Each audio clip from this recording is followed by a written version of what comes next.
Aris, puwede bang sabihin mo sa amin yung tunay mong pangalan at iba-iba pang bagay tungkol sa personal na circumstances mo?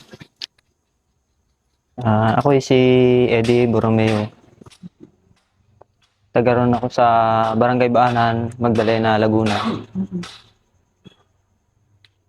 Bali sa ngayon, edad ko 30. Sa pag-aaral, nakaabot ako ng 4th year high school pero hindi ako nakatapos dahil sa yun, mahirap ang buhay. Kami ay 8 magkakapatid.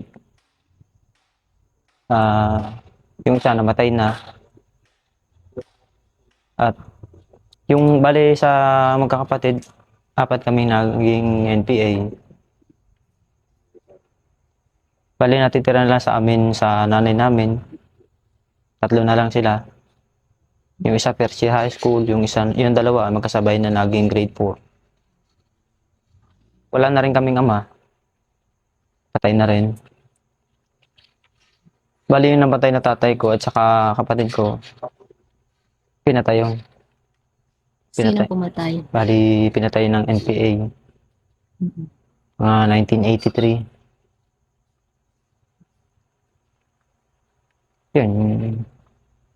Isalaysay mo sa amin kung papaano yung kabuhayan ninyo noon, yung bago ka napasok do'n sa Kilusan. Bali sa kabuhayan namin, napabilang kami sa kung tawagin ay maralitang magsasaka. Meron kaming dating lupang sinasaka na pag-aari ng isang may-ari ng lupa. And syempre hindi nawawala talaga yung alitan ba ng magsasaka at ng may-ari ng lupa. Pinaalayas kami doon sa aming mga sinasaka na dapat sana, kung hindi, nakatuloy ako ng pag-aaral, doon kami umaasa. Yun, dahil sa nawalan kami ng sinasaka, naging pangkaraniwan na lang kami namumuhay sa baryo, wala na kami pagkukunan, kundi nakiani na lang kami sa mga may palayan. Yun, mula nun, di na rin ako nakatapos ng pag-aaral. Saan nga itong lugar ninyo? Palipat-lipat kami ng bayan, dating sa sakop ng Mahihay, Laguna, sa Barangay Burlungan, na lumipat kami sa Barangay Baanan, ng Magdalena, Laguna. Kung sa bahay, siguro baka umabot ng 24 ang aming bahay. Dahil sa biktima kami ng mga pagpapalayas ng ilang mga may-ari ng lupa. Napaalis kami. Kaya kami ay kung saan napupunta. Yun ang buhay namin. Kaaris, bakit at papaano ka napahikayat na sumama dito sa Kilusan? Simpleng paliwanag po dyan sa kabuhayan namin. Dahil sa mahirap ang buhay namin, hindi nga ako nakatapos ng pag-aaral. Gusto ko noon na makatapos. Sabi ng tatay ko at ng mga tiyuhin ko, pamilya daw kami, sila. Pamilya daw sila na matatalino. Tapos mga edukadong tao yung mga tiyuhin namin. Gusto rin ng tatay ko noon na maging professional ako para pangunahing maasahan dahil akong panganay sa aming kakapatid. Sa madaling sabi, yung kahirapan namin na nagtakda kaya ako hindi nakatapos. May ambisyon ako nung una na maging sundalo. Tunayan yan, ako nung high school, naging CAT officer ako. Ambisyon ko nga maging sundalo para, ang pagtingin ko kasi, bayani, makapaglingkod sa bayan. Yun. Naging idolo ko ang mga sundalo. Kaya nung sa high school, naging naging opisyal sa eskwelahan. Yung palibasa nga, hindi ako naman tapos ng high school. Hindi man ako basta napatanggap. Nag-volunteer na ako sa Kapinpin. Dahil mainit noon ang labanan sa Mindanao. Sabi ko, turuan lang ako magkasa ng baril, maglagay ng bala. Okay na, pwede na ako ipadala doon. Sabi ko, pambala sa kanya, pwede na sana eh. Paano ka nahikayat na sumama dito sa NPA? Marami nga akong sama ng loob hindi pa ako nakakata-NPA, rebelde ng isip ko noon. Meron din kinalaman ito dun sa pagkakapatay ng tatay mo ng mga NPA. Hindi, wala yun. Yung kahirapan ng buhay namin nga, nung may lumapit sa amin na NPA sa aming baryo, merong taga-baryong, yung kababaryo namin mismo, unang nakilala, sabi sa akin, Ed, gusto mo bang makakita ng NPA? Sabi mo nung una, pag nakakita ka ng NPA, sasama ka na. Kasi lagi ako nakakapalood ng sine. Ayaw ko tanggapin sa sundalo, basta gusto ko makapaglingkod sa bayan. Sabi, makabayan daw, makamahirap daw ang NPA. Sama ako. Ngayon, sabi nila, na meron nga daw NPA sa baryo. Inibitahan ako sa isang teach-in kung tawagin, pulong sa gabi. Hindi pa nakakapagsimula yung pulong, gusto ko na sumama, sabi ko. Kailan ito? Anong taon ito? August na 1980, nakakita ako ng NPA. Yan, para sa akin, maraming mga nakahikayat eh.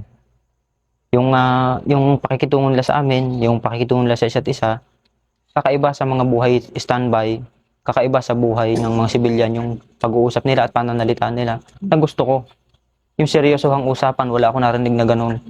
Lagi na lang laban sa gobyerno, laban sa mga nangaapi. Sa akin, okay, hindi ko masyado naiintindihan yung laban sa gobyerno, basta ang alam ko, galit sila sa mapang-api, galit sila sa masamang tao.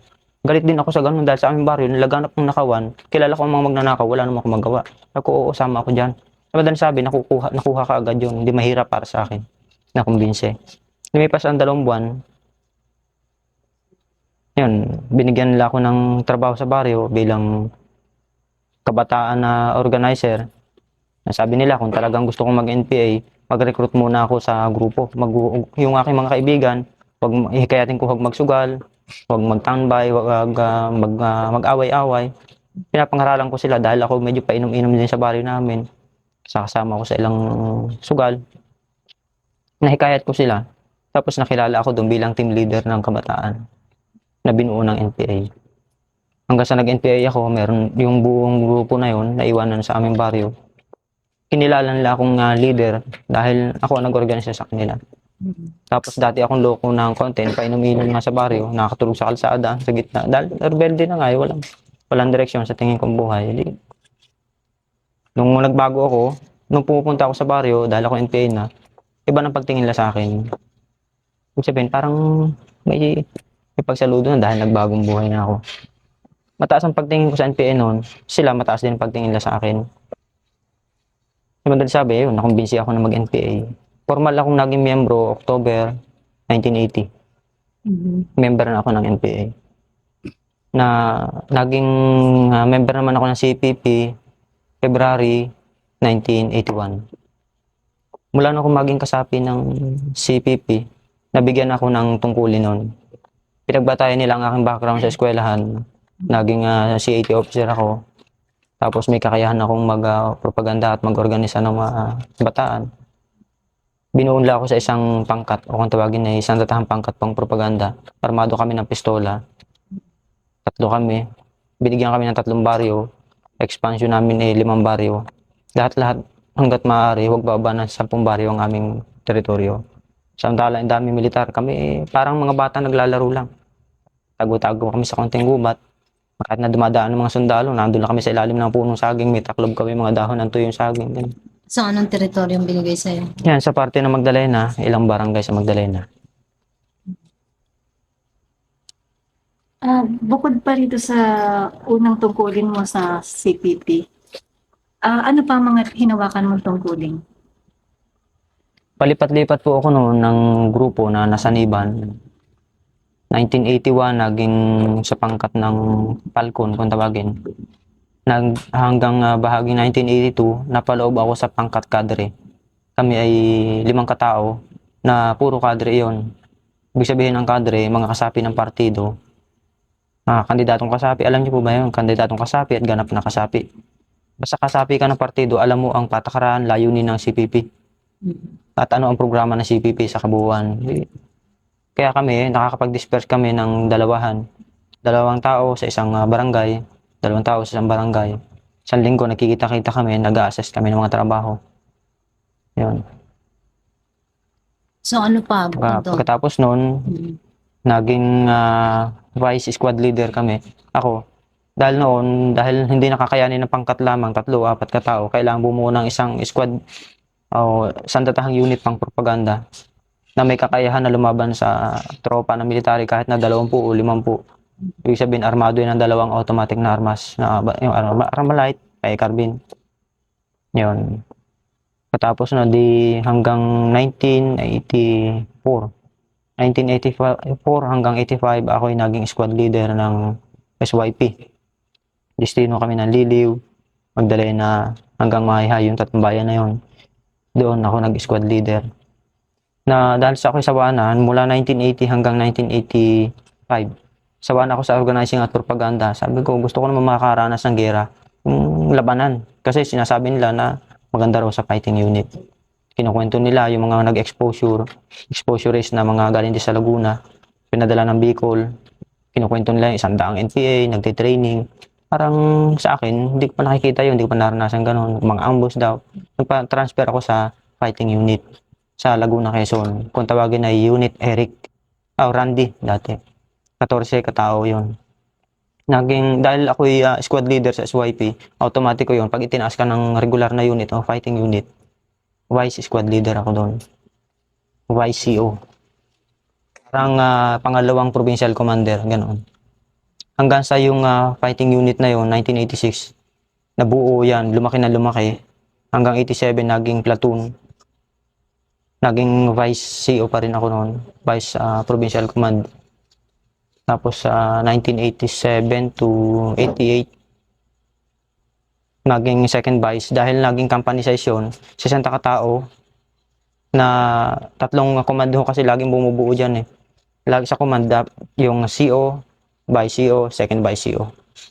Ibig sabihin, pag nawala yung CO, yung vice CO ang automatic na magiging CO. At yung second vice yun, automatic na magiging vice. Madali sabi, ako yung nando sa ikatlong posisyon sa provincial command. Laguna, Quezon, nasa kalaw namin noon.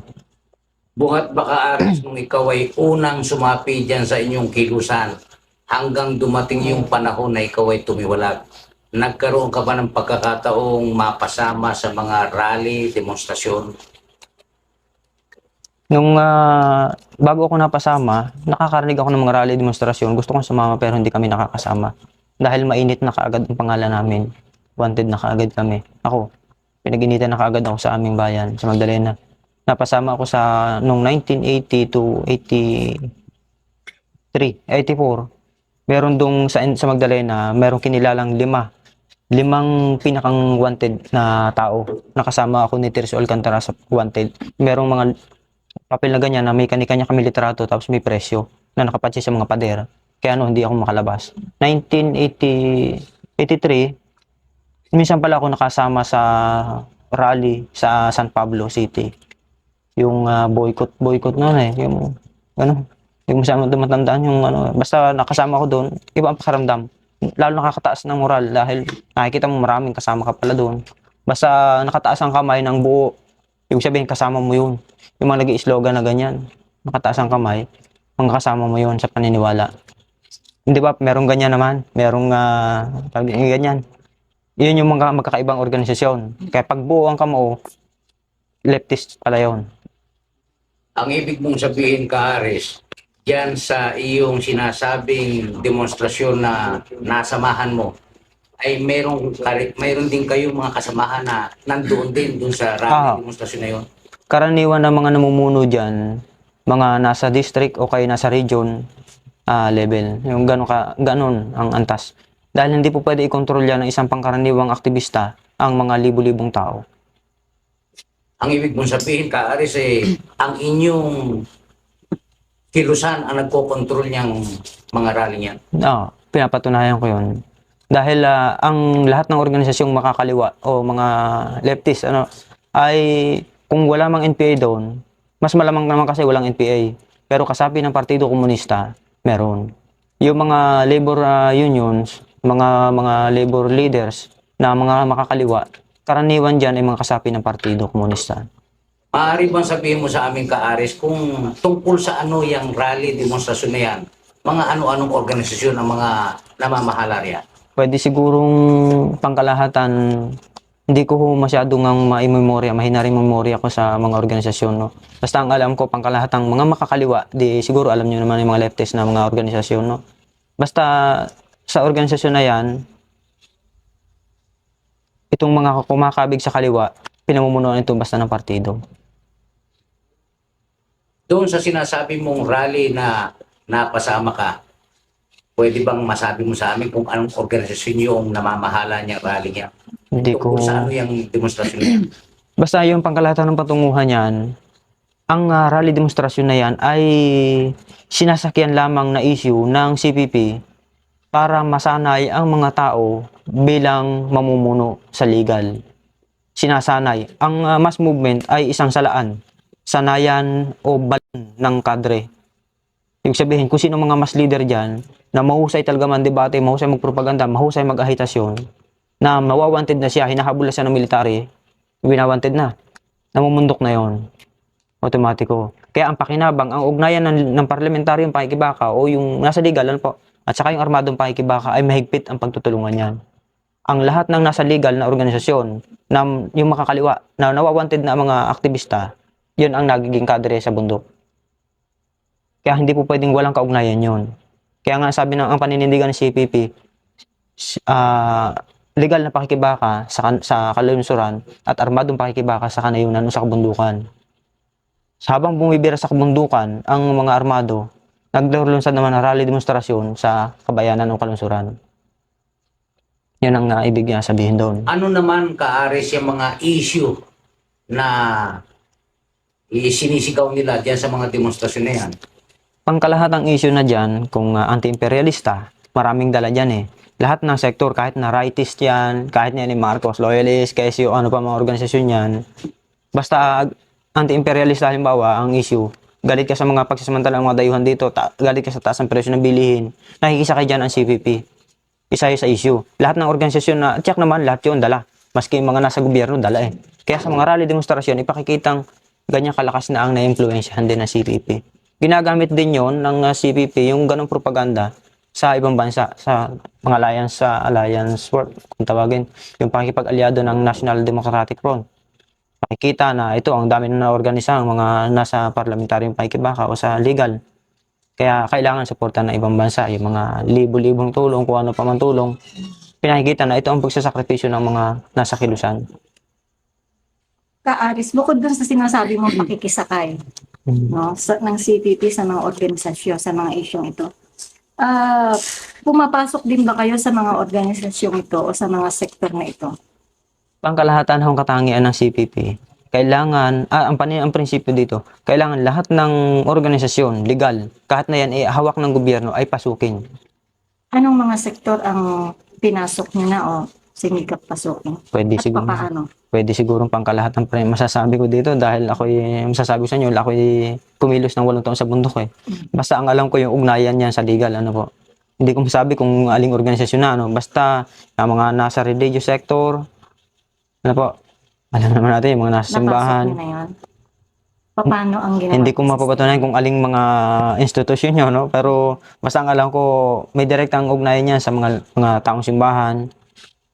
Ang issue lang naman dyan ay anti-imperialista, anti-pasistang issue. Kapag kakausap ng CPP, na membro ng CPP ang isang pare o ang isang madre, o basta isang relihiyosong tao, ang usapan dyan ay hinggil sa human rights violation. Si ganito pong tao, si ganitong sibilyan, binugbog ng military, isnalwed sa ganoon, kakaawa po naman yung tao, ano sa tingin niyo father o ano sister, o loko talaga mga militaryong ganyan. Yung mga ganong karaniwang issue, sakaya na yon. Unti-unti nang ibine-brainwash ang pare. Paano nagkaroon ng pare? Di ba nung una, kukunin na yung istorya. Nung panahon ng Kastila, ang mga pare dito ay mga Kastila.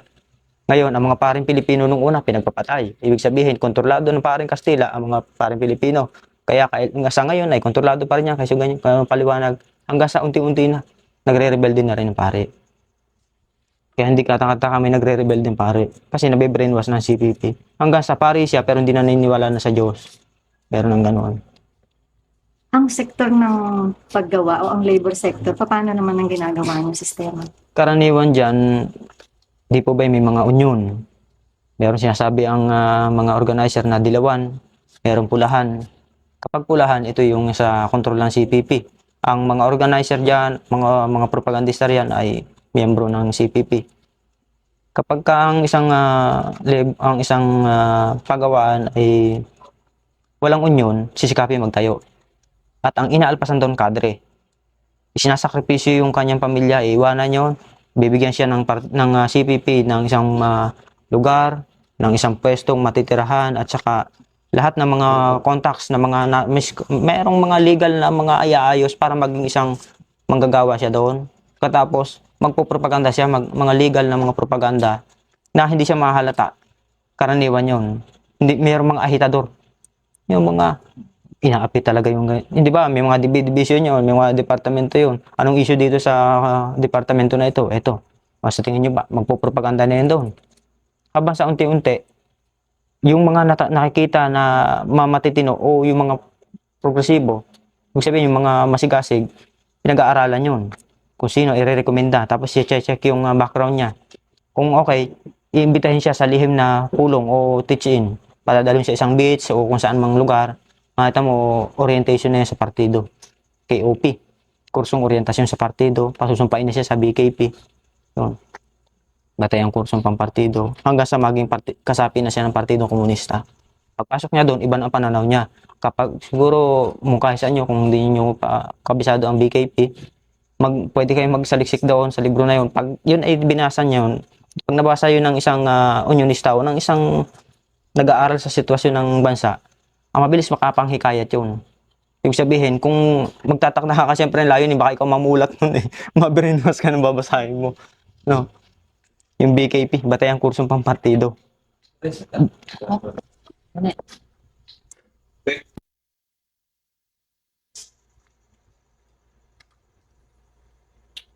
Pwedeng sabihin mo sa amin yung mga specific na katungkulan mo bilang Vice CEO at ano yung mga active participation mo dun sa mga mass activities ng NPA.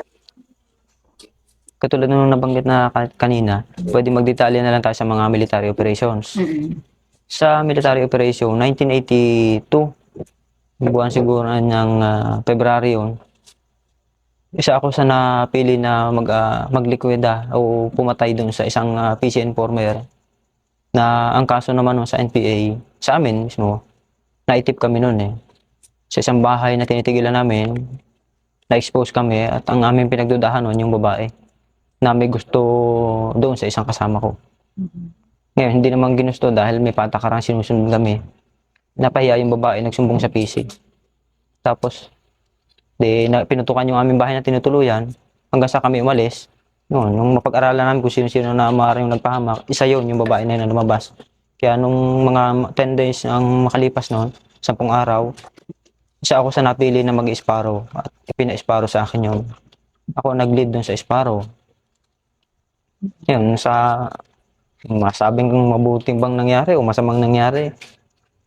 Sa 4 na putok ko doon sa babae, hindi namatay. Tapos, di question yun pala sa akin kung tatandaan niyo yung note na yun.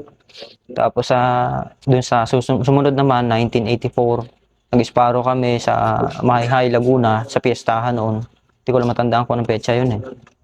Yung isang PC, nakatambay na naka-Armalite, ni-Sparrow namin. May kasama rin akong isang bago pa, mga 15 anyos lang kasama ko.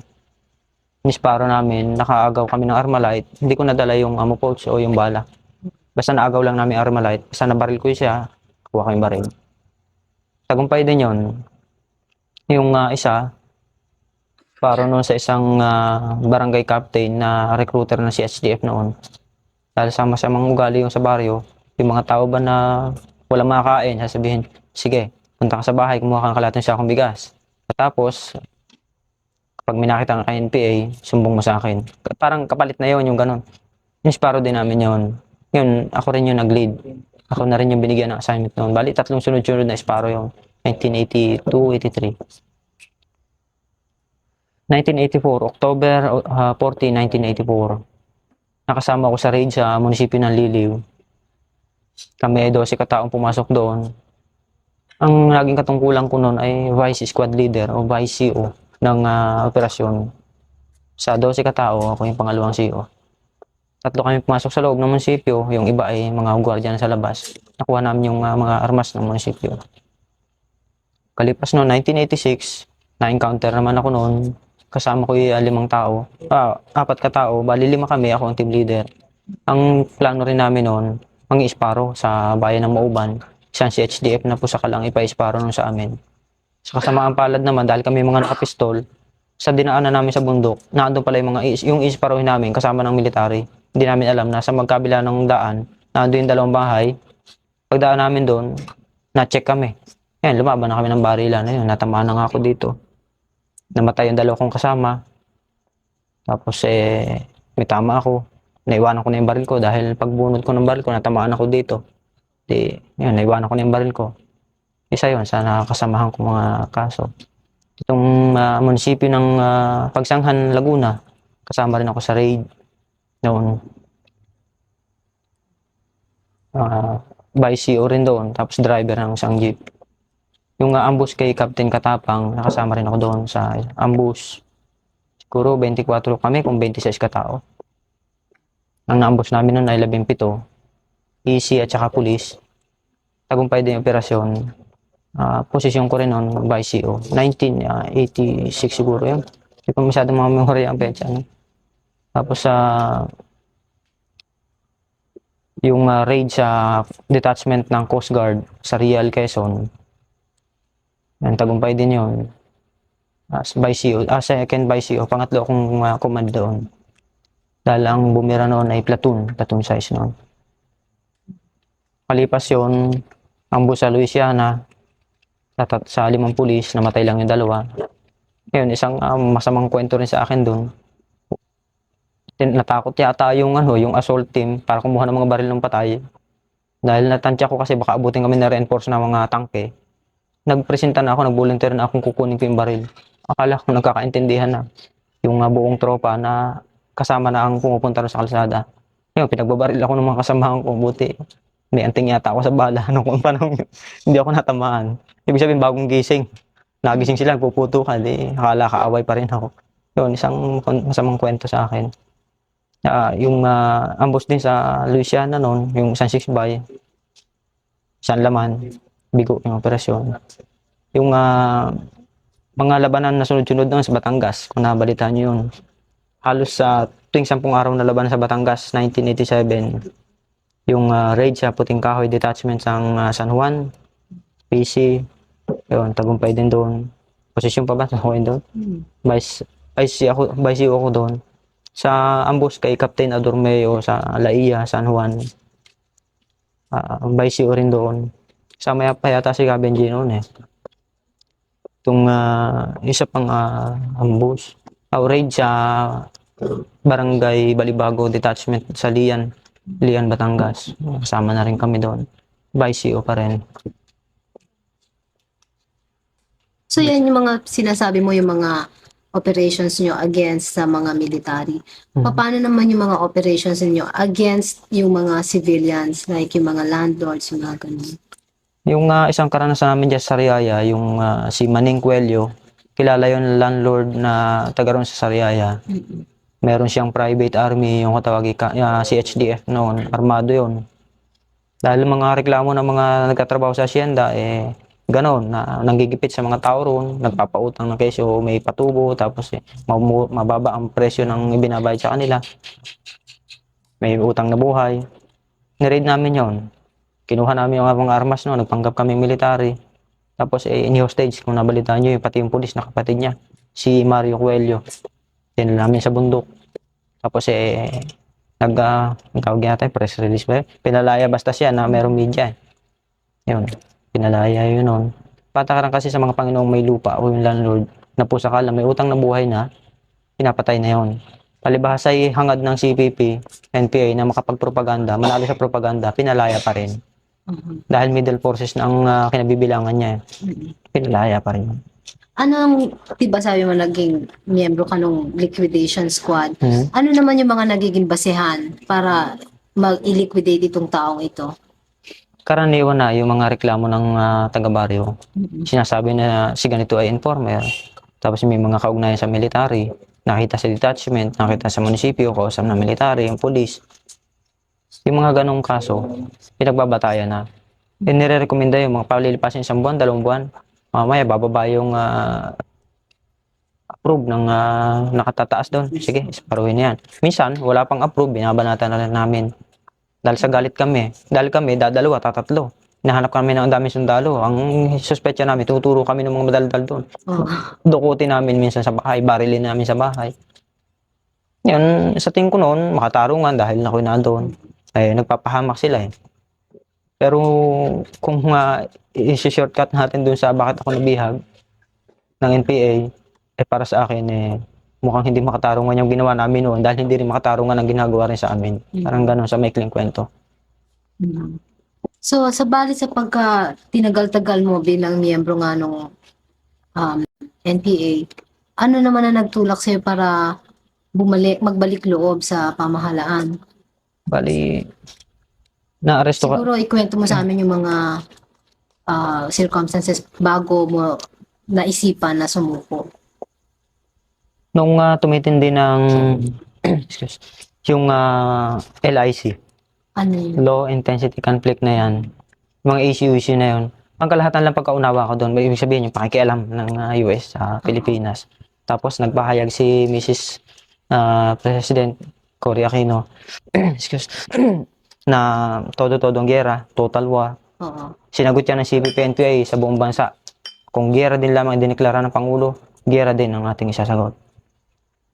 Kaya madaling sabi noon, nag-program kami, dahil ako nasa pamatnugutan o nasa command ng fighting unit sa Laguna, Quezon. Nag-program ng alin-alin mga targets ang bibirahin at gaano kalimit. Ilang araw ang pagitan ng bawat target. Halimbawa, munisipyong ito, detachment na yan. Ilang araw lang pagitan ang pagbira, ang mga ambush. Kaya bilang command, bilang nasa intelligence officer ako doon, kita ko kung ano ang mangyayari sa loob ng 2 buwan. Ilang mga labanan at saan kaya posible may mga mamatay. Para sa akin noon, may epekto na yun.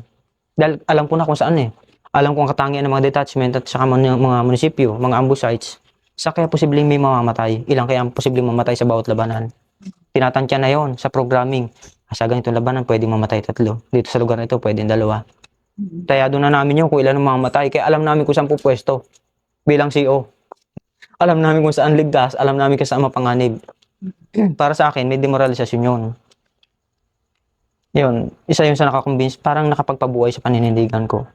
Dagdag pa dyan yung Alsamasa Vigilante Groups na ang alam ko sa Alsamasa, dating contact ng NPA o sympathizer ng NPA na bumaligtad na at kumakalaban na sa NPA. Sa akin may epekto yun. Bakit lumalaban yung dating atin? Masakit sa akin yun eh. Tapos nakikita ko yung ilan, may mga palsong ginagawa. Nangihiram ng kaldero yung NPA, hindi sinasauli. Yung palakol, nababali yung hindi sinasauli. Ibig sabihin, kaya naman nagagalit yung mga civilian, hindi kasi sinusunod yung patakaran eh. Ibig sabihin, marami mga reklamo rin. Naunawaan ko yun. Ngayon, nagkaka-epekto sa akin, bakit ba ganito yung ating mga mandirigma? Dapat sana ay huwag magalit sa atin yung civilian at dapat dumami. Ang natutuwa sa atin ay bakit parang unti-unti sa tingin ko ay maraming nagagalit. Kasi ba nagsasawa na? Halimbawa, itong bahay na lang na ito nagpapatuloy. Pasok ka na pasukan dyan yung mga NPA, ang paa ay mapuputik. Ang sigarilyo di papitik-pitik ang mga upos, yung mga filter na yan. May karanasan ka ba o naririnig tungkol sa graft and corruption na maaring pinademoralize mo rin? Merong bahagi doon nung yung aming kalihim ng district, si Kabuts, kung tawagin. Ang alam ko kasi nung panahon ng eleksyon, nang hostage sila ng mga politiko. Isa na dyan si Gobernador Rodriguez. Isang bag na nakita ko talaga ang daming pera. Nula ako nakakita ng ganong pera simula na ako maging tao. Sabi ko ganito pala ang NPA, ganong pera. Tapos ang fighting unit nun, tasadong ang pagkain. 10 pesos per day, 10 stick ng cigarette per day. Tapos sila naman, kung magpabili, kung mag-aksaya ng baterya sa radyo, mga bagay bagang napakasimple pero sa akin mahalaga. Dahil ang pagkaunawa ko noon, simpleng pamumuhay, todo-todong pakikibaka, kumbaga, puspusang pakikibaka. But itong mga ito, aksaya. Mga baterya, hinaaksaya lamang sa pakikipagtawagan sa yung BHF, yung walkie-talkie. Mga negosyante, sa hindi maganda sa tingin ko, mga sabon, nangangaiwanan. Sa madaling sabi, maraming mga pag-aaksaya. Bukod pa, sinabing nawala daw pera. Pinagbintangan yung fighting unit. Kami security nila eh. Yung kadre kasi na pang-district, karaniwan yan, ang bantay dyan, fighting unit. Yan ang security niyan na nakapwesto. Nabawasan daw yung pera. Sa kanya lang yun. Siya lang yung naghahawak nun. Para sa akin, may epekto yun. Isa yun. Alam ko, nagkukurakot ng pera.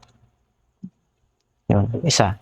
Karis, yan bang inyong kilusan ay may kinalaman din doon sa mga raid, kapareho niyang mga logging companies at saka iba-iba pang industriya na nagsusunog ng mga truck, ng mga traktor, ng mga iba pang kagamitan ng mga kumpanya at industriya niyan?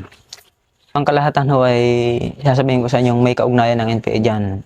Ang patakaran ng NPA sa mga yung mga laging konsesyon na yan, yung mga, sa madaling sabi, yung mga multinationals, kaaway na tinuturing yan. Pusakal na kaaway ng CPP-NPA. Dahil silang kumukontrol. daw sa kabuhayan ng mga mamayan. May mga ilang bahaging tama rin dahil sa kanila, silang kumukontrol, silang bumabayad ng mura, malaking tinutubo nila, nakaupo lang sila. Parang sa madaling sabi, may bahaging totoo. Totoo nga, nire-read talaga yun. Yung mga bus companies tulad ng BLTV, ang alam kong issue dyan, hinihinga niya. Hindi ko mapapatunayan na hindi naman ako kaharap noon. Pero ang alam ko paninindigan dyan, narinig ko sa kanila, yung mga bangko, isa yun, mamaya natin mag-usapan yung bangko, yung mga bus companies, hihingan niya ng alliance staff o yung finance officer ng region o kaya ng national. Papupuntahin sa mga pabrika, tapos hihingan ng mga kwentada na kung ilang bus ang lumalabas, magkano ang kita ng bawat bus. So madalas sabi, alam na kung magkano ang 10% lagi yun eh. Kung magkano ang kinikita ng isang kumpanya, 10% ang kukunin ng CVP, hindi ka pwedeng pumalag. Kaya ikaw ang manager, kayo ang nasa management, hindi ka pwedeng pumalag sa inihingi ng NPA. Pagka pumalag ang sino mang manager o sino mang boss doon, titirahin yung boss mo. Yung bumibiyahe yung mga aircon bus na yan, sinusunog, nababalitaan, totoo yun, NPA ang bumibira noon. Pinababa ang pasahero, wala man sinasaktan, hindi makinukuha ang pera ng mga tao, sinusunog yung bus.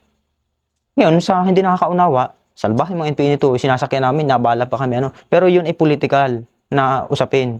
Yung relasyon ng NPA at saka noong may-ari ng bus company. Hindi nagbibigay, kaya sinasabotahe. Magkano ang isang bus? Milyon daw ito.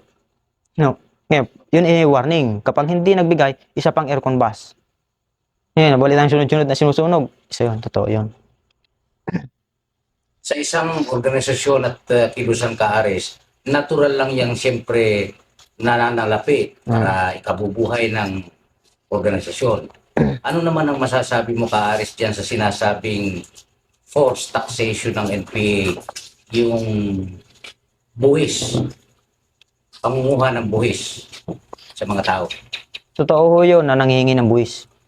Yung puwersahan, compulsory, puwersahan panghihingi ng buwis. Sa ayaw at sa gusto ay magbibigay ka ng buwis. Dahil ang iyong, gano'n ang gulat eh. Ang iyong kumpanya, ang iyong negosyo ay dito naglalaro mismo yan. Dito yan umiikot-ikot lamang sa loob ng teritoryo ng NPA. Kaya hindi ka magbibigay ng buwis. Dahil pag hindi, kaya naming sirain ang iyong kabuhayan. Kaya naming isabotahe. May mga warning yan. Pwedeng isang katiwala, bibirahin. Babayaran mo siyempre ng kumpanya yon. Warning yon. May mga notes. Warning, first warning. Itong isang sasakyan mo, isang bulldozer mo, kung laging isang bulldozer mo, wawasakin ng dinamita yon. Magkano isang bulldozer? Isang 6x mo, isang truck mo, wawasakin yon. Mga warning. Totoo yun. Dahil Yung sinasabi mo, ka, Aris, ay tungkol yan sa malalaking kumpanya, malalaking industriya. Meron ba namang nangyayaring puwersadong buwis sa mga maliliit na mamamayan? nung naandun pa ako sa loob, ang masasabi ko, voluntaryong tulong ng tao eh.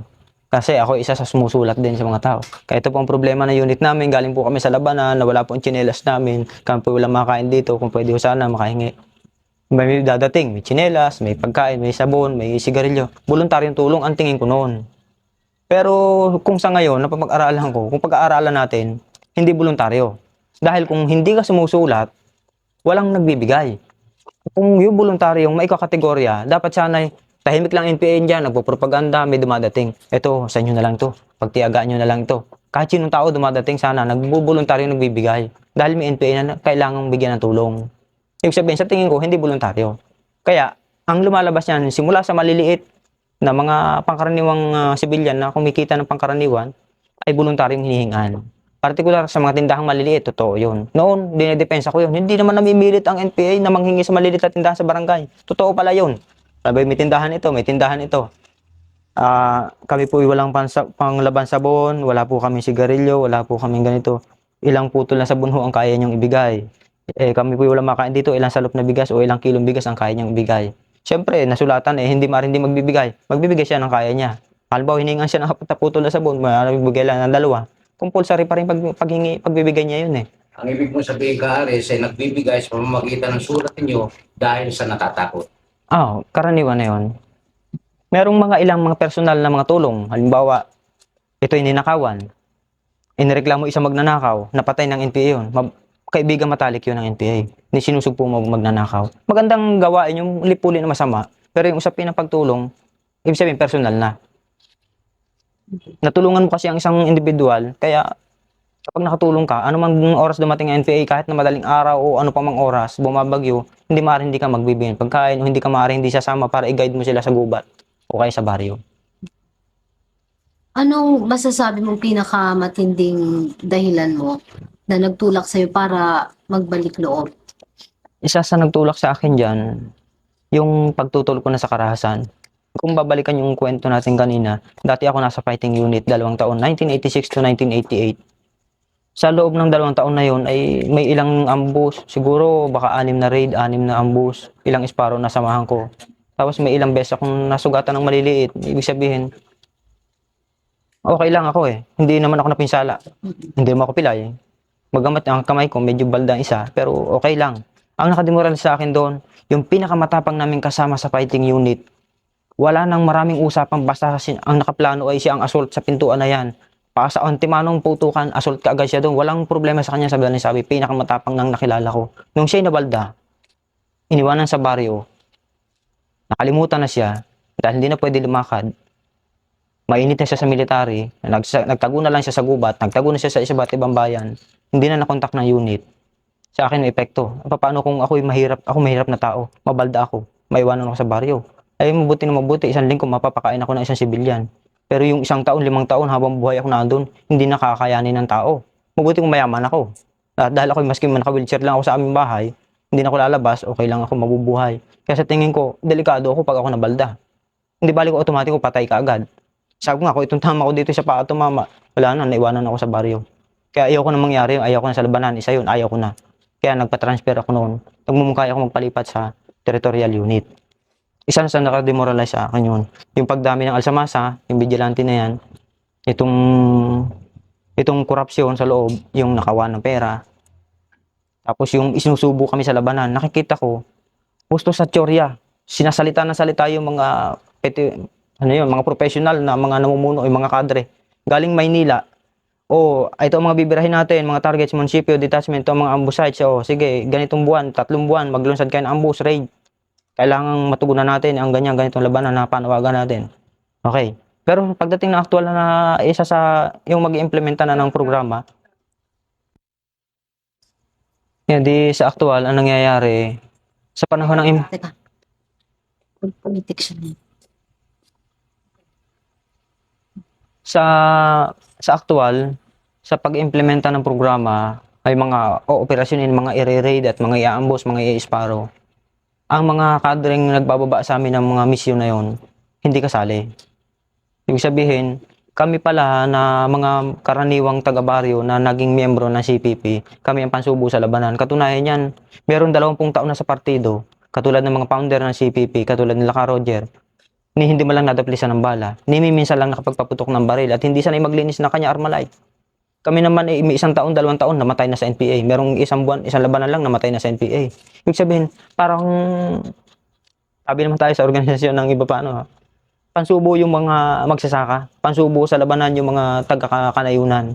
Samantala yung mga kadre, na may kotse-kotse pa pala, demokrasya, ang biruhan nga namin, demokrasya ba itong pakotse-kotse ka pa at the aircon? Samantala kami nasa bundok, walang ulam, yan ba? May bahaging nakapagbaba ng moral ko yun, yung gano'n. Merong isa pa, nung special election sa Quezon, kung natandaan nyo, nung sa pang-gobernador ba yun? Ipinabibira sa amin si ex-General Andres Ramos. Sabi ko, mga kasama, ako naman hindi nagmamagaling na tao. Pero may alam ako sa intelligence operation. Ano bang kalagayan ng target? Ano bang sasakyan ang ginagamit niya? Saan yan dumadaan? Ano bang oras lagi dumadaan? Saan natin pwede mabira yan? Wala yon. Bahala na kayo doon. Hindi pa pwede yan. Bigyan nyo kami 2 linggo. Paano mo na mabibira yun? Ibig sabihin, basta pumunta kayo sa area. Sa panig ko ako kakunting panahon pa, maikling panahon pa ako naging CO. Pero alam ko kung ano ang rekisito, ano ang mga kailangan bago ang isang combat operation. Kailangan mo na intelligence operation. Isusubo na kagad, pinutulak kami sa kabayanan. Doon na kayo at birahin nyo na yung target. Naandun, nagmi-meeting di abanse kung tawagin. Nagsasalita na sa gitna ng Lucena. Sabi ko, hindi ko kayang birahin, hindi ko kayang pamunuan yan. magre-resign ako, hindi ko kaya. Dalawang araw pa kami, dalawang gabi pa lang kami doon, pinabibira sa amin, hindi ko kaya. Walang training yung aking mga tao, hindi ko pa kabisado, mga gamit namin. Ibig sabihin, dominante masyado sa tingin ko yung kadring pang politika doon sa kadring pang militar. Kadring pang militar ako, siya, kadring pang politika. Binaba mo sa akin yung misyon, sapat na sa akin na nakuha ko yung misyon. Diyan, tahimik ka na dyan. Sa petsang binigay mo sa akin, sa loob ng 2 linggo, bibirahin ko yan. Pero kang apurado, ako ng balang dumiskarte. Nakikialam eh. Deployment ng puwersa, deployment ng intelligence team, lahat-lahat.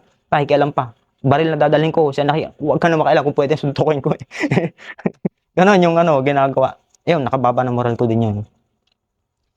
Yun, mga ilang may binigay sa akin operasyon din checkpoint. Barangay Kalumpang ng Tayabas. Sabi, mag-check kami, magpa-expose. At dahil yung buong kumpanya, company formation naka-ambush.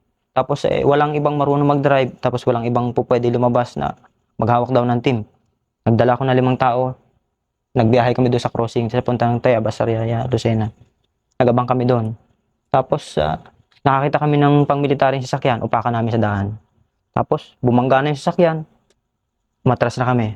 Punta na kami sa main body, inaasahan namin, may magre-reinforce, hahabulin kami, sabog yung hahabol sa amin. Walang humabol. Nag-check lang doon. Kinabukasan umaga, napipikon na Pinalabas uli kami. Sabi ko, naandun pa ang military Chinempo lang namin, kumakain. Ang military, nasa Lucena, sa Camp Nakar. Salisi kami naman nag-check uli. May NPA na naman doon, check naman. Nakita namin si Major Siciliano ng Philippine Marine Battalion Commander. Na-check namin, nakuha namin 2 pistol. Ang masakit noon, nadala namin yung baril, nag-report kami, kasama, 2 baril nakuha natin, 2 pistol. Tagumpay tayo. Sabi, ba't hindi nyo pinatay yung Major? Sa akin noon, ayaw ko na nga ng patayan na, sabi ko na, masyado na Sobra na masyado na akong naguguluhan. Sabi ko nga, paano tayo mananalo kung puro patayan? Siya nakademoral sa akin dyan, yung nangyari sa Batangas. Read ba namin yung bahay ng CHDF? Ang plano na kukunin lang ng buhay. Ay lumaban yung CHDF, nandun yung pamilya niya, obligadong putukan dahil minamatay sa aming isa. Pinutukan, minadamay ng mga bata. Sabi ko, masakit sa akin yun Sabi natin, ayaw natin ang madamay yung walang kinalaman. Kaya ibig sabihin, sunod yung mga pambababa ng moral ko noon. Yun, nagmungkahi ako magpaalis na sa fighting unit. Hanggang sa itong napalipat ako sa Banahaw Command, kay Hector. Tuloy-tuloy kami nag-organize ng propaganda. Umabot siguro 11 buwan ako nag-organize ng propaganda sa area ng Mauban, Sampaloc, Lokban. Ako na rin yung itinayo doon na CEO ng 3 bayan. Tapos mula yun ng April 88 to March 89. Yun, ako na nag-CEO doon. Ngayon, habang nung October 88, naresto ako ng NPA. Yun. Anong kadahilanan? Ang pagka-aresto sa akin, ako pala ay inirekomenda nung, hindi ko alam noon, inirekomenda ako nung asawa ko noon, si Bing, na arestuhin at imbestigahin dahil sa may mga question sa aking partisipasyon sa kilusan sa loob ng 8 taon. Inaresto nila ako. Pali nung una, sabi Aris, kumonsentra ka, pumunta ka sa amin dito at kailangan may special na assignment ka.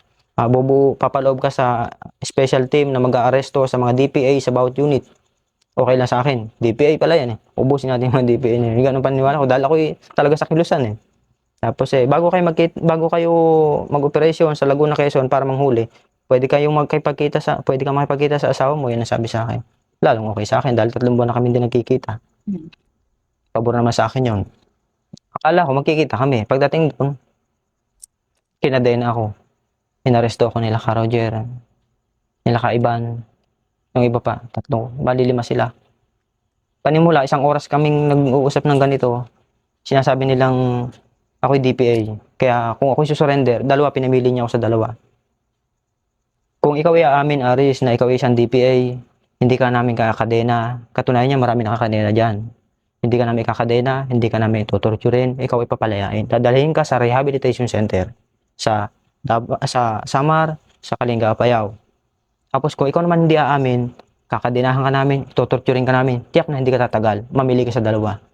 Sabi ko, wala akong pipiliin dyan dahil pag ako hindi umamin, tutorturin ako, ayoko niyan. Pag ako umamin, hindi man po pwede, hindi man ako DPA, saan ako lalagay? Wala. So madaling sabi, nakadenahan ako October 19, 1988. Yun. Sa proseso na yon ng pag-torture sa akin, mula sa pagka-aresto sa akin, 2 gabing sunod, 2 araw, na hindi ako ginagalaw nila, walang kumakausap sa akin, pero nakakadena ako, ang paa at kamay ko. Kung siguro nakakita naman kayong kadena, yung ganyan, no? Yung mga kadena na kaganyan. Ganyan lang kaluwang. Tapos yung sa paa ko, hindi makakatakbo. Ganyan ang hakbang. Kinadena ako ng 2 araw at 2 gabi. Ano to? Ikinulong ka? May seldang ginawa? Walang kulungan noon. Doon ay merong detention na kasya basta ang 15 katao na mga naka-stretcher o yung sako na nakatuhog. Yung para bang pang binubuhat mo yung pasyente, gano'n. Mm. Stretcher kung tawagin. Nakahiga doon ng bihag tapos yung paa nakakadena sa kahoy. Kaya nakakadena ka habang tutulog, nakakadena ang paa doon sa kahoy, hindi makatakbo. Yun. Noong ko nakita yung mga pahirap na ginagawa nila, para sa akin noon, parang ako napapatawa pa. Hindi mo ako nasasaktan. Nakikita kong ginagawa. Para sa akin, sanay na ako sa ganong, yung parang training eh. Kasi sa military training, kung tawagin basic military training, yung BKM, marami baga mga drama na akala mo totoo. Pero yung pala, training. Ang inisip ko, merong military training, baka ito naman training para sa mga miyembro ng CPP. Ano, baka pagsubok naman ito sa mga paninindigan namin kung talagang kami ay kaaway, kung kami talagang gano'ng katatag sa kilusan. Sa akin, drama. Para sa tingin ko, 2 araw at 2 gabi ako nag-oobserba. Noon, nililinaw ang patakaran. Wala na akong karapatan bilang kasapi. Hindi na ako commander, hindi na ako CEO, wala na akong tauhan. Yun ang sinasabi. Wala na akong karapatan magmungkahi. Hindi pwede akong makipag-usap sa katabi ko. Sino man sa kanila, hindi ko pwedeng tawagin ng kasama. Sa madaling sabi, nilinaw yung patakaran sa akin. Masyado akong naaasiwa na doon. Hindi ko nagugustuhan yung mga ginagawa. Noong nakakita unti-unti ako, merong ilalabas sinisipa, meron doon minumura, meron doon yung ulo ng nakahiga, bubuhatin ng bantay, sasaksak dito, gugupitan ng gugupitan. Meron diyan kukunin, isasak diyan, gugupitan nila, aalisin lang ito ng bigote dito, itong isang kilay aalisin. Yung ganun bang, mukhang hindi na ito totoo eh. Kasi pagkatapos ng training, ganun itsura nito mga ito. Yung iba, kinakalbo eh. Yung ginuguhitan lang dito ng gunting. Meron dito. Meron inaahit ito. Ito naman ang lago ng buhok dito. Sabi ko, hindi ito training palagay ko ah. Parang totoo na nga. Meron nag-iiyakan doon, nagsisigawan dyan. Basta ang larawan, kung papakaramdaman mo, parang karumal-dumal na itsura ng kapaligiran. Meron doon gumugulong sa sipa, meron nakabitin, may babaeng hinuhubuan, meron naman doon na nangihingi ng pagkain at may dumudugo ang muka. Tapos may nagsisigawan doon, may sumisigaw doon babae. Ang dami, magulo. Para sa akin noon maraming question, bakit nagkakaganon? Sa madaling sabi noon, nung ako ipatawag na, kasi noon, yung pala, tuwing 3 araw ini-interrogate. Pagka na-interrogate ka ngayon, bilang ka ng 2 araw, kasunod na araw, i-interrogate. Interrogasyon na naman. Kaya nung unang interrogasyon sa akin, pinapasuko pa rin ako. Ari, sige, tatanggalan ka namin ng kadena ako, ikaw i-aamin, DPA ka. Ganun uli. Sabi, talagang wala akong kaalam-alam dyan. Andun din, kaharap ko rin yung asawa ko, si Bing. Tsaka yung aking hipag, yung aking bilas, yung aking pinsang CEO. Sabi, talagang ano ba itong klaseng ito? Drama ba ito? Hindi, nakakatikim na akong sampal at suntok. Hindi na talaga ito biro-biro eh. Iba na. Yun, na madaling sabi, malinaw na sa akin na pahirap talaga itong ginagawa nila. Masasabi mo ba sa amin, Kaaris, saan yung karyan? Nangyari po ito sa boundary ito ng ng Sitio Piapi at Kabanabanaan. Sa iyong palagay, Aris, ay mga ilan kayong bihag dun sa lugar na sinabi mo? Nung basta ang dinatnang ko ho ay kung pag-aaralan ho ay pabago-bago ang bilang. Araw-araw nagbabago ang bilang. Lumiliit o lumalaki. Nung unang dumating ako doon, nagpapasabilang sila eh. Yung mga gwardiya sa bawat detention, pinabibilang. Merong mga tinatakdang numero 1, pabibilangin. Merong 15, sa kabila may 14, merong 17. Basta nabibilang ko, minsan umabot kami ng kung 50. Merong 48, merong 40. Dahil may inilalabas, may ipinapasok. Kaya hindi mo mabuo na yung panahong ako nakakulong doon ay pareho ng bilang, hindi. Merong inilalabas. Katunayan yan, 3 team, 3 batch na inilabas. Unang 7, ikalawang 7, ikatlong 7. Yung unang 7 na nilalabas, sabi papalayain daw. Pero nakita namin yung mga damit na dala, suot na mga bantay. Suot na mga nagbabantay sa amin. Yung mga singsing nila, ng mga lumabas, at saka yung relo, nakita namin suot-suot ng mga bantay, at saka yung task force. So, anong inisip mo noon? Nung Sa tingin ko nung una, hiningi na, inarbor na. Total, ikaw na may papalayain, akin na lang yan. Ikaw naman, parang bihag pa rin eh. Sabi nila, dadalhin sa detention na area, detention center. Doon ay bilanggo pa rin, pero laya. Hindi ka makakauwi. Doon ka lang muna, halimbawa 3 taong ka ron, malaya kang kumilos doon. Hindi pa pauwiin. Kaya hinihingi na nila yung sa tingin ko, okay lang hiningi. Maski hingin yung relo ko o ano pa, wala akong pakialam. Basta ako makabuhay. Basta pag nag-aral kayo, malalabas yan, hindi ako DPI. Ganun ang pinapanindigan ko. Pero nung mga ilang labas na, siguro pangatlong labas na ng batch yun, yung kadena, ibinalik may putik, tapos may dugo. Tapos yung short pants nila, dahil maulan nun maputik, may dugo-dugo. Okay, bakit kaya ganito? Parang naninindig ang aming ako, ang pakiramdam ko, para ako kinikilabutan na nun. Parang nung una kasi gusto kong lumahaya Gusto kong ma-rehab, kung tawagin madala sa rehabilitation center. Pero nung nakakita ako ng mga kakaduda-duda, parang ayaw ko. Tapos nabalikan ko yung nangyari na yung kasing 6 na buwan na nakakulong sa loob na yon, nakagapos. Yung siya yung ma-rehab na kung tawagin, mapapalaya na. Sabi ko, boy, lalaya ka na pala, kamay tayo. Buti ka pa, makakalaya ka na. Sabi sa akin. Ibig sabihin, ang pagbasa ko sa kanya, kung pag-aaralan ngayon, hindi ako makakalaya, mali kayo. Hindi pwedeng sabihin, hindi niya pwedeng sabihin yon. Madadali siya. Kaya, ngayon ko nabalikan na gano'n palang ibig niya sabihin, namumutla siya, tatakot siya, at sinasabi niyang hindi ako lalaya. Parang gano'n ang sinasanya sa amin noon. Doon baka Aris na sinabi mo bilang kanina ng mga bihag, may mga ilan kung meron na napansin mo mga babae? Ang nakita ko kung binihag doon ay bali sa detention namin ay 2 babae, si Kaleni at saka si Casielo. Doon sa kabilang detention, sa detention 3, nandun yung galing sa simbahan, si Kakrista, yung manganganta sa simbahan, yung kapag nagmimisa, isa yun. Bali 3 babae doon, di bali 5. Tapos sa kabila, mayroong isang kuba na babae. Pare ko, 2 rin sa kabila, bali 7 babae yun. Ngayon, yung naunang babae, pinatay yung 3 na, ayun. Ang pangalan ay Sandra, Paula, Jubel. Yung Paano Jubel, mo nasabing pinatay? ayun na po yung sa kwentuhan doon, hindi ko na inabot sila Sa palagay mo, Aris, mga anong edad, anong gulang yung mga babaeng bihag na yan? Ang isa sa kilala ko doon at nakita ko na si Kajubel. Si Kajubel, tansya ko po ay hindi bababa ng 20. Mga 22, 20 o 18. Ayun, pwedeng mga ganong edad. Estudyante. Ang naging kaso noon, ang alam ko, nag-combat drill sila, yung unit nila, nag-accidental fire yung kanyang carbine, tinamaan yung binti ng isang kasama niya. Inaresto na siya dahil DPA pala yung galing sa labas na mamaril ang kasama. Isa yun. Yung isa naman, sinasabing si Kapaula, taga Santa Cruz, taga Barangay Patimbaw, Santa Cruz, Laguna. Yun. Yung Sandra, nakilala ko yun, nagkasama kami sa raid noon sa munisipyo ng Dolores, Quezon. Kasama kami noon, kaya kilala ko yung Sandra. Ano yung mga kinakaso sa iyo? Ang ikinakaso sa akin, ako daw isang lieutenant ng Armed Forces of the Philippines. Hindi naman nila tinukoy ko ako PC o Army. Basta ang sabi sa akin, ako ay teniente. Ngayon, nung una, ayon sa interogasyon sa akin, hindi raw ako po pwedeng arestuhin nang wala silang pinanghahawakan. Ganun lagi. Matagal na, ilang beses na ako na-interrogate. At yung huling interogasyon sa akin, November 4, ang sabi nila sa akin, ang huling umausap sa akin kasi yung dati kong asawa, si Kabing. Tsaka yung aking hipag, yung aking bilas, saka yung aking pinsang CEO. Sabi nila, ikaw ay may ranggo, ikaw ay military. Kaya kung ikaw ay nakipagtulungan, umamin ka na. Maawa ka sa sarili mo, tsaka maawa ka sa anak mo. Papalayain ka rin naman namin, may konsiderasyon pa. Talagang hindi po pwedeng hindi aamin. Matagal ko nang ginawa yung hindi ko pag-amin, lagi ako nasasaktan at napapabitin. Ako, ayaw ko na mapabitin dahil masakit. Mahirap. 4 na araw at kalahati ako nakabiting walang kain at walang inom. Hindi Paano yung pagkakabitin sa iyo? yung kahoy na 2 ganyan, magkatabi, merong parang baras, pambaras, yung binibitin ng ganon.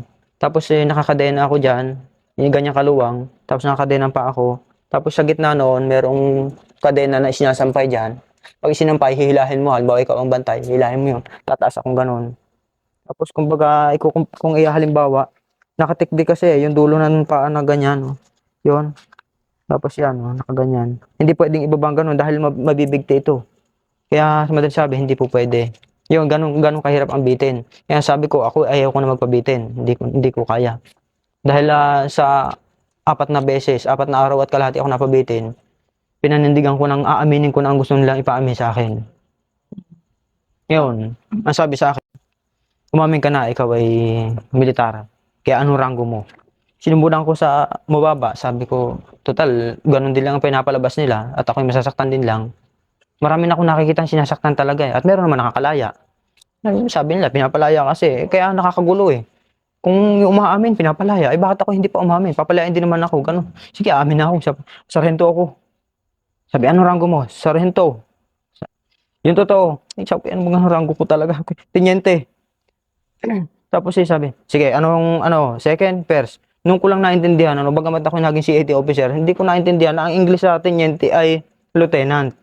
No, sabi ko, first. Sabi, first lieutenant ka pala. Nung ko lang naintindihan, pati na, ang first lieutenant pala. Tenyente, madaling sabi, yun,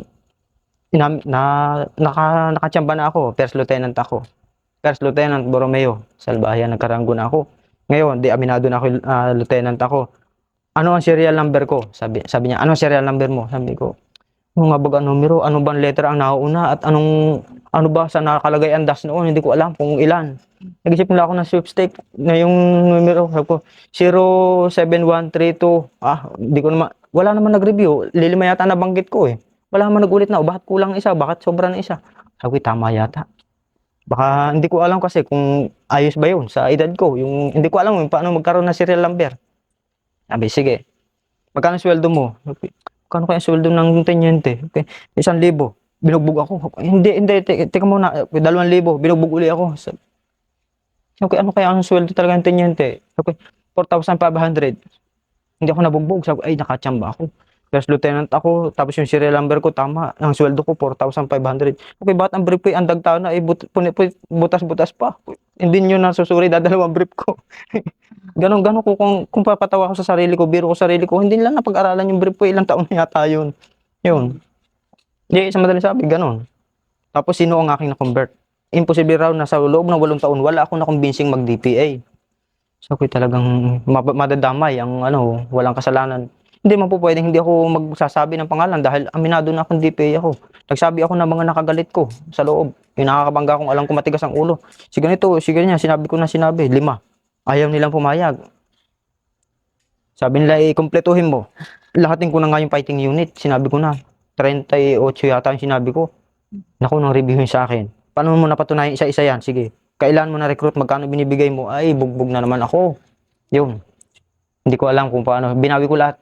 Nagre-retract ako, ang tawag nila, nagre-retract ako. Binawi ko na lahat yung sinabi ko. Hindi talaga ako DPA. Bugbog ako noon. Ang sabi sa akin, mamaya, November 1 kasi sabi, mamaya, November 1 ngayon, mamaya alas 4 ng hapon, paghuni ng ibon ng kalaw, patay ka. Sabi ko, wala na akong magagawa. Ako hindi DPA, bahala kayo. Tinanggap ko na naman kamatayan ko. Sabi ko, wag na lang ako bitin, patayin nyo na ako. Tanggap ko na.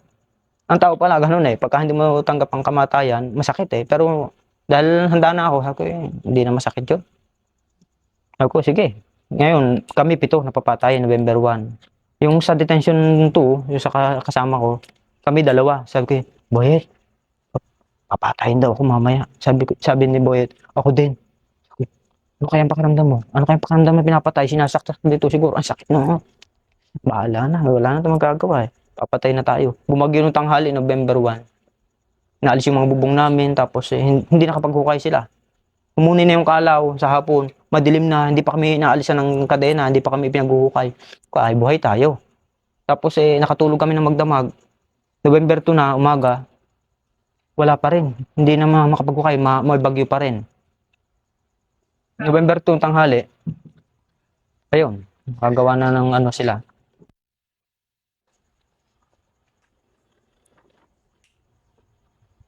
Nung November 2, dapat ay papatay na rin kami dahil nakalampas kami ng November 1 bumagyo. November 2, umaga, hindi pa rin kami mapapatay dahil malakas pa rin ang hangin, naalis pa rin yung bubong. Kaya hindi pa rin sila makakapaghukay na nabasa na yung mga damit ng mga magpapatay sa amin. Kaya bago na kami patayin, parang yun muna ang gamit nila dahil wala silang mga mabihisan, gano'n. Tapos tanghali, November 2, may dumating na mensahe na i-hold ang torture, i-hold ang aresto o pag-aresto, i-hold ang pagpatay. Noong kami nakasalang na papatayin, kami 7. Malaking tulong para sa akin yun. Salamat ako at eto, buhay nga ako. Pero kung susuriin, kung titimbangin, kung alin talaga nagligtas sa akin, palagay ko, nagpapasalamat ako sa Diyos. Nagpapasalamat ako sa kalikasan. Dahil kung hindi bumagyo, November 1, patay ako. Bago dumating yung message na ilakas sa Turo Campo, na i-hold ang pagpatay sa amin. Patay na kami. Tingin ko, yun, ang isang parang trahedya, isang milagro para sa buhay ko yun. Yun, kung pag-uusapan yung mga ilang ginawa nila sa mga kasama namin noon, natatandaan ko yung isang matanda na taga-Infanta, kung tawagin ay si Tatang. 63 anyos siya. Halos wala nang ngipin sa taas eh. Maputi ng buhok niya, maputi ng balbas at bigote niya. Halos hindi na nga makalakad. Sinisipa siya ng mga gwardiya pag napapatay sa salwal yung matanda na eh. Sa hirap na. Tapos, ayon sa mga nagkwento, dahil yung matanda na yun ay nakailang buwan ng bihag. Ako'y 1 buwan lang at 9 na araw na bihag eh. Yung matanda na yun ay ikinadena dito. May kadena siya. Tapos ibinitin siya ng 6 na araw at 6 na gabi sa bitinan. Ngayon, dahil yung matanda na yun ay may sakit na yung diabetes, yung hindi ba siya, kapag nagsugat hindi na gumagaling yung sugat niya. Yun, yung kanyang pulso ay lumaki ng gasilaki ng binti natin. Dito. Ibig sabihin, yung kadena lumubog at pumaga na ito. Na mas malaki pa dito sa kanya ng ganito. Sa kanya kamao, mas malaki pa dito. Kaya yung kadena nakalubog, tapos yung matambok yung laman. Kaya nung inalis yung kadena, kita na yung buto dito. Tapos may mga uod na maliliit. Tapos hindi na siya kinadena noon. Yung matanda hindi na rin makakain. Like, hinahabhab na lang yung pagkain na binibigay sa kanya. Parang nababaliw na rin yung matanda dahil sa gutom. Dahil kami tigkakapiraso lang ang kain. Nakakita siya ng sabon. Kinain niya yung sabon. Tapos pinagmumura siya dahil bakit kinakain yun. Hindi na niya alam ang ginagawa ng matanda. Ang sabi, ipapagamot daw. Yung matanda na yun, na taga-Infanta. Inusong siya palabas. Pagkatapos, pagdating doon, ibinalik yung sako. Sabi, isinakay daw sa bangka. Papadala daw sa doktor. Pero ayon sa kwento na, nung nito ko na lang huli nakuha yon, yun daw ay inihulog na lang sa balon. Ayon doon sa bantay, kahit na makuha natin yung dating manggugwardya na yun na ayaw talaga doon sumunod, kaya lang obligado, ano.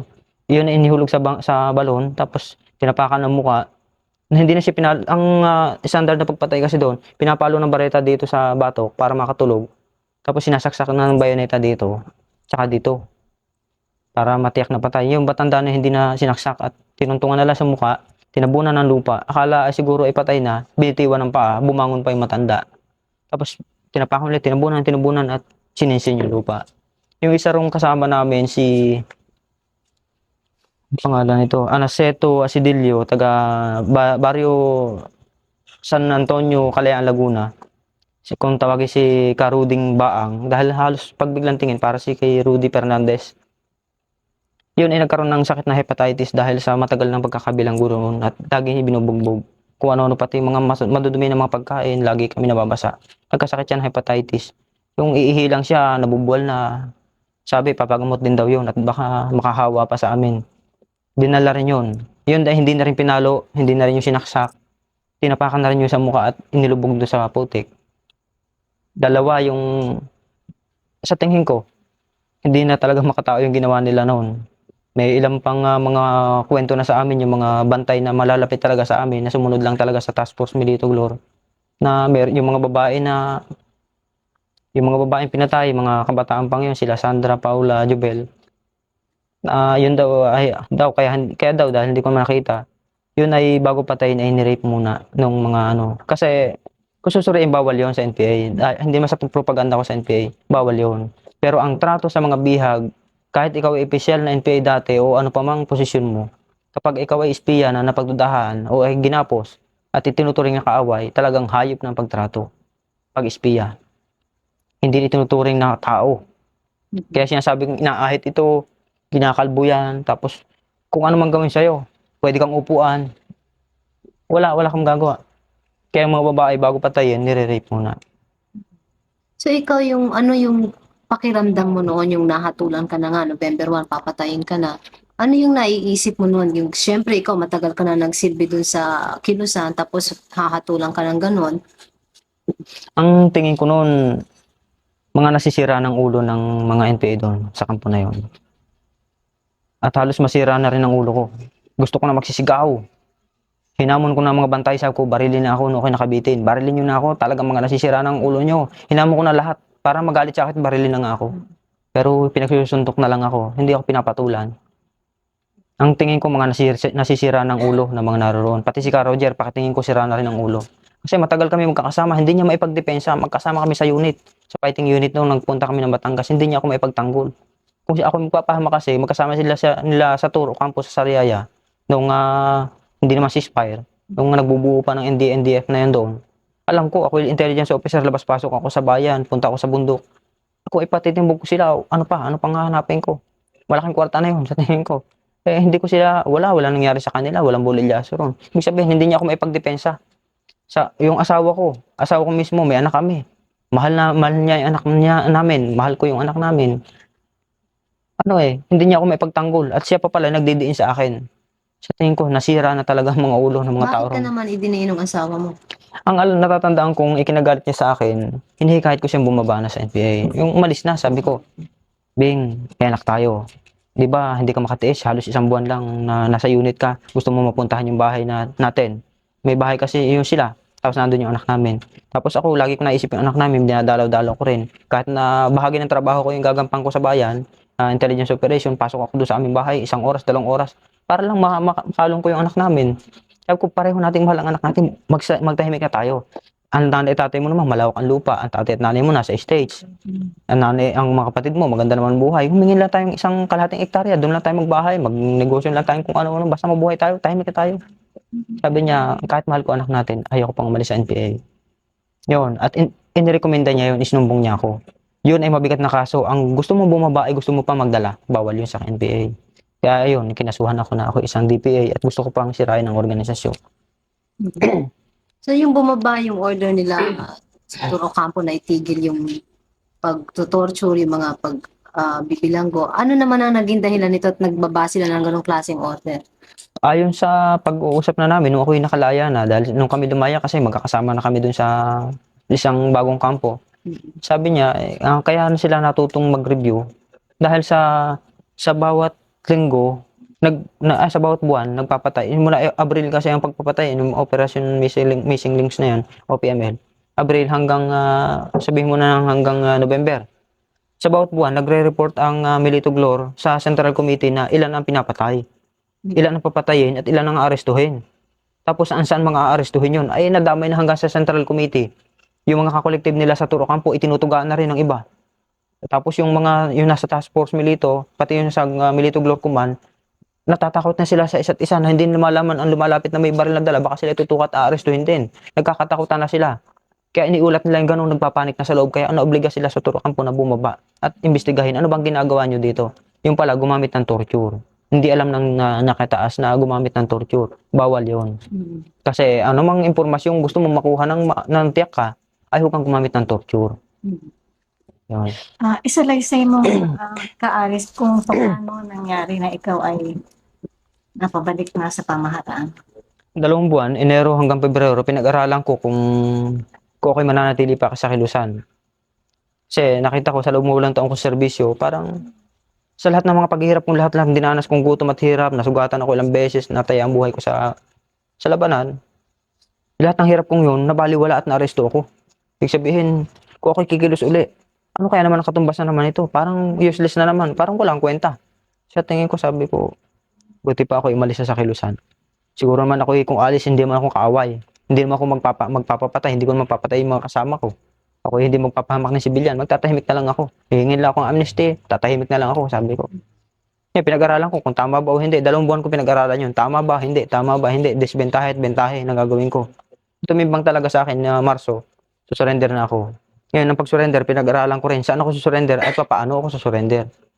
Pinag-aralan ko kung paano pag-surrender ko. Nagpadala ko mensahe doon sa PC detachment, sa CO, si Sergeant Sanao ng PC sa 2 Trippers. Sabi ko, may problema ang Southern Tagalog, ang CPP NPA sa Southern Tagalog. Dito laganap ang yung mga pagpatay sa mga NPA, mga kasamahan namin at ako isa sa biktima. Itong problema ko, gusto ko nang umalis sa NPA. Ano ang gagawin ko? Paano tayo magtutulungan? Ganun ang detalye ko. Ang sabi ng mga PC ron, Sabi naman tayo, no? Sabi ng mga PC kasi tingin ko kasi maliit eh. Eh, naku, sira lang ang ulo niyang NPA na sinasabi niya. Wala lang magawa yan.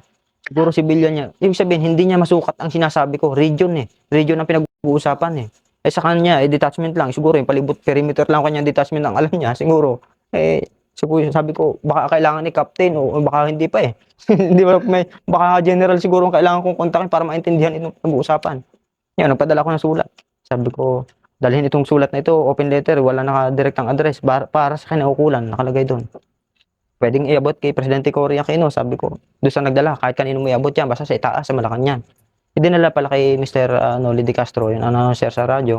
Ipinasa kay Sino Colonel. itong na-contact mo na ano?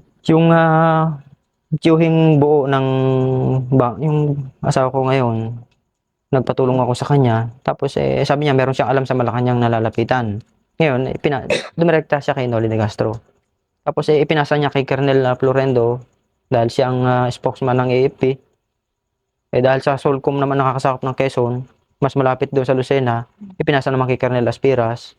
Si Colonel Aspiras ang kumuha sa akin, kasama yung isang bata niya si Del Pilar, yung Air Force. Ngayon, kinuha kami doon sa bundok, sa tabi ng kalsada. Ngayon, hanggang sa ako'y formal na sumurrender kay General Galido. Sa iyong paniniwala at paninindigan ka, Ares, ano ang masasabi mo sa tunay na mithiin at adhikain itong iyong nasapiang kilusan na CPP-NPA? Ito bang kilusan ninyo na CPP-NPA ay para sa kabutihan ng ating bayan at sa kabutihan ng ating mga kasamahan mamamayan?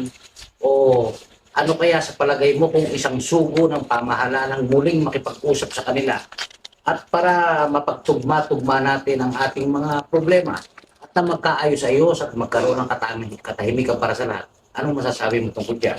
Sa tingin ko po, pwedeng unahin natin yung paninindigan ng CPP-NPA.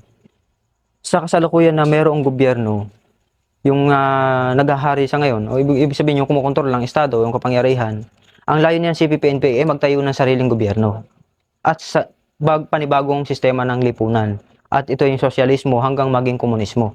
Ibig sabihin, ang ginagalaw nating lipunan sa ngayon ay sistemang kapitalismo. Ang pagkilala ng NPA, CPP-NPA, kapitalismong sistema. Ano po?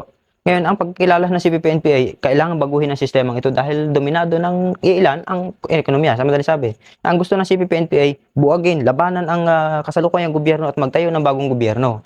Sa pagtatayo ng bagong gobyerno, kailangan ay gumamit ng taktika, yung panlilinlang at dahas. Sa magitan noon, yung mga taong naniniwala sa gobyerno ay unti-unting makukuha isa-isa. Individual na propaganda at pag-organisa hanggang sa dumami ang sympathizer at mga miyembro ng CPP-NPA. Ngayon, ang karahasan ay matingkad na ginagamit ng CPP-NPA. At yung sinasabing mapanlinlang na taktika, ito yung propaganda. Yung mismong military sa military na makuha, halimbawa, no, maliit pong issue, PC at army na nag-aaway sa babae o anumang issue, halimbawa, nakita yun ng NPA gagamitin yung propaganda. Ang sundalo, ganyan, may faction, ganyan, kagulo yan. Hanggang sa nag-aaway na ngayon, merong kakampi, merong sympathizer na makukuha. Talagang military, ganyan. O kaya sa mga politikong tao, nag-aaway ang dalawang senador o isang congressman o isang senador. Sa madaling sabi, yung mga issue na yun, yung banggaan nila mismo, kakausapin niya ng lihim ng sino man sa, kung tawagin ni nasa NDF o National Democratic Front. Susulsulan yung isa, halimbawa itong dalawang ito ang politikong tao, halimbawa senador itong dalawa, itong isa mukhang makakanan, itong isa makakaliwa, kakausapin ito. Ganyan talaga ang kanan eh. Dapat talaga revolusyon. Kaya mayroong mga sympathizer na nasa gobyerno minsan, mayroong mga ganon. Pero hindi pang matagalan na ito ay suporta sa CPP-NPA. Tactical lamang. Na kung susuriin ng lahat ng tao na nakikipag-ugnayan, halimbawa nasa middle forces, kung pag-aaralan ng sino man nakikipag-ugnayan, halimbawa senador, congressman, o sino man politikong tao, o mismong sundalo na nakikipag-ugnayan ng lihim sa kilusan ng NPA, ito isang tactical o maikling panahon lamang na magagamit. Halimbawa, sa panahong galit ka lamang doon sa isa kalaban mo, yun lang ang pakinabang sa'yo ng NPA. Pero kapag kayo ay lutas na ang inyong kaso, o kaya kung halimbawa hindi pa nalulutas, ikaw ay nag-NPA, ang lahat ng pamamalakad ng NPA hindi mo magugustuhan. Dahil ang iyong kabuhayan, kung may kapiraso kang lupa, hindi naman mapasayo. Madali sabi, tactical ang pakikipag-alyado ng CPP-NPA sa sino man sa sektor, mga professional, sa mga nasa gobyerno, yung madaling sabi. Yan, ang paninindigan ng CPP-NPA doon, hamigin sa pamagitan ng propaganda. ang lahat ng naniniwala sa gobyerno o sa kakanan. Minsan nga, pinag-aaralan yung mga Marcos loyalist ay sakyan yung mga isyong inilalabas. Halimbawa, Marcos loyalist, laban yan sa kasalukuyang administrasyon. Ano po? Ngayon, pwedeng sumakay ang CPP-NPA doon. Halimbawa, may rally demonstrasyon, sama yan. Sumasama. Para makipagtulungan. Laban naman tayo sa gobyerno niya. Huwag na tayo maglaban. Ikaw ay loyalist, ako naman kami naman ni CPP. Huwag na tayo maglaban. Ang labanan mo natin kasalukuyang gobyerno. Pag bumagsak yun, saka sila mag-aagawa naman sa pwesto. Ganon ang posisyon ng CPP-NPA. Sabi po, ang paninindigan, karahasan. Halimbawa dito, yung pag-hostage sa mga sundalo, pwede naman na yun ipalayain ng wala namang usapan eh. Pero dahil ang kailangan imanalo sa propaganda o opinyong publiko, kailangan ang mga sundalong na hostage, ay bukod sa nakausap yan, na doktrinahan ng CPP-NPA, kailangan yung mga pamilya na ilihim pa rin makausap at pwedeng meron pang under the table na usapan.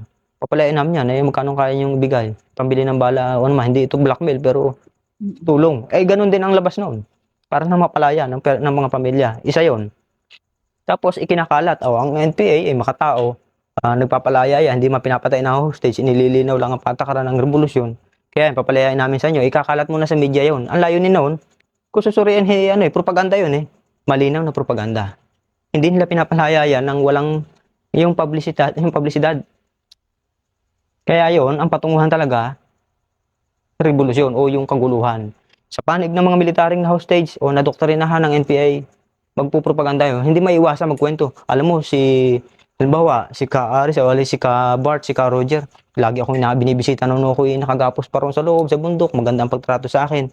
Yung kakakwento ng ganun, yung layunin ng NPA, sa labanan daw, pag napalaban kayo, ganito ang gagawin mo. Ibig sabihin, nakakakumbinsi yun ng paisa-isa.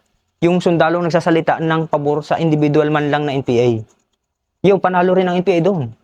Kaya yung mukhay ko nga dyan sa mga sundalo na nahawakan ng CPP-NPA, wag mo nang hindi naman sa yung pagkontrol sa kanila, para matiyak mo na mapangalagaan ng gobyerno at saka ang organisasyon ng military, huwag mo na ilahok muna sa kanyang mother unit o sa kanyang mga kasamahan, kundi ibigyan ng reedukasyon. Dahil yan ay doktrinahan niya ng CPP-NPA. Pakiilinaw ka agad kung ano talaga ang paninindigan ng CPP-NPA.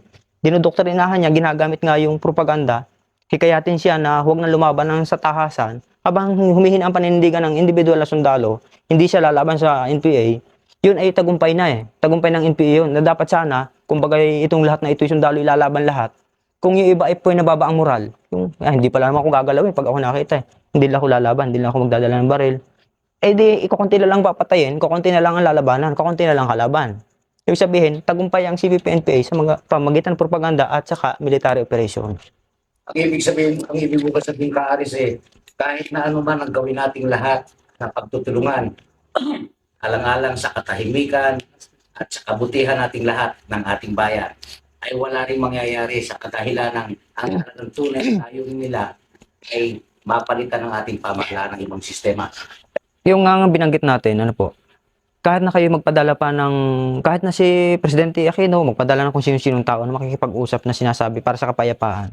Yung binabanggit noon, na narinig ko na binabanggit nila Ka Roger, ang NPA ay ayaw ng karahasan. Kaya lang napipilitan gumamit ng karahasan dahil sa ang gobyerno hindi naman naniniwala o ayaw makipag-usap ng mapayapa. Yun ay propagandang tumitira sa kasalukuyang gobyerno at saka sa military. Na kung susuriin, kahit na yung mali-manay na usapan, talaga hindi magkakasundo Dahil ang paninindigan na magkabila, halimbawa itong kasalukuyang gobyerno ay parlamentaryong pakikibaka o yung paglutas ng mapayapa. Kung ano mang problema, bitiwan yung baril nyo at pag-usapan natin. Hindi bibitiwan ng kabilang panig o ng NPA ang baril, kundi lutasin yung problema, hawak pa rin yung baril. Habang nilulutas mo ang problema, ibig sabihin, makikita ng tao na tama ang NPA. Kaya yan ibinibigyan ng gobyerno ng tulong o kaya tinutulungan yung mga tao dahil sa pinopropagandahan tayo ng NPA, pinoproteksyonan tayo ng NPA. Na kung walang NPA, hindi tayo bibigyan ng gobyerno. Ganun na lalabas Kaya, ano lumalabas sa matotal niyan, armadong pakikibaka. Kapag ganun, lalong ikatatalo yan ng gobyerno. Yung sumunod ka sa kagustuhan ng kaliwa. Ngayon nandito ka na, tapos na?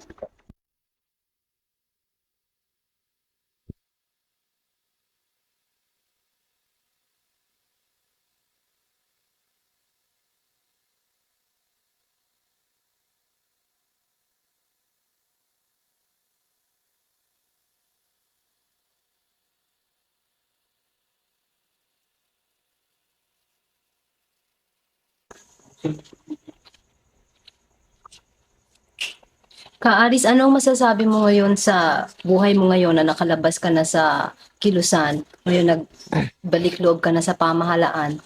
Ano ang pagkakaiba ng buhay mo doon at yung buhay mo ngayon? Siyempre, sa buhay ko, 8 taon ako sa gubat, 8 taon ako sa bundok, 8 taon na lagi may kasiping na Armalite. Parang, kung sa kumpara mo sa ngayon, kasalukuyan, hindi na ako nakakasiping sa Armalite. Sa yon. Kung kukumpara naman yung hirap ng buhay, noon, kahit ako may baril, kapag tutulog, konti-konting tulog lang, mas madalas ang gising. Konting kalastay lang sa paligid ng bahay, laging gising. Konting kilos lang ng mga kasama kong kapansin-pansin, hindi masyado kang tiwala. Isa yon. Sa ngayon, ay, kahit na alas 9, alas 10, maghapon ako matulog. Dahil sa, halimbawa, nagtrabaho kung anong, wala akong alalahanin. Yan, sa ginhawa, syempre, maginawa na ngayon dahil hindi na. Lagi ako nakakalakad sa simento. Nakakasakay sa mga jeep. Siguro, kumpara mo sa mga miyembro ng CPP, NPA na nandito sa Maynila, sanay na sila matagal na. Naka-aircon matagal na. Ako nga, medyo sinisipon pa sa aircon. Ibig sabihin, naninibago pa ako sa buhay na ganito. Wala nito sa bundok. Isa yon. Material na bagay. Sa usapin ng pakikitungo sa mga tao, medyo may pagkakaiba rin. Noon, sa mga magsasaka, sa mga maralitang taga-baryo, lagi kong kasalamuhan noon. Baligtad naman Ngayon, mga puro nakasapatos ang kaharap ko. Lagi na lang mga suot na nakabihis. Ang tawag namin, mga bigating tao. Ganun. Hindi ko nga inaasahan ganito ang magiging buhay. Isa yon sa pagkakaiba. So ano ngayon ang masasabi mo doon sa mga kasamahan mo na nandoon pa sa bundok? Sa tingin ko, kung ang tatanungin yung paninindigan, sa tiyak yan, dahil hindi naman nila naranasan ang buhay ng pinahirapan ng kapwa nila ang mga kasamahan, pwedeng sila ay tingnan nilang ang lahat ng mga krisis na dinadaanan nila sa ngayon, yung paghihirap nila ngayon, sasabihin nilang bahagi ng revolusyon yon. Ganyan talagang pakikibaka, mahirap, sa dakong hinaharap magtatagumpay. Ganon ang paniniwala kasi ng nasa loob. Ngayon, ang masasabi ko lang sa kanila, kung malalasahan lang nila ang nasa kanan, dahil matagal na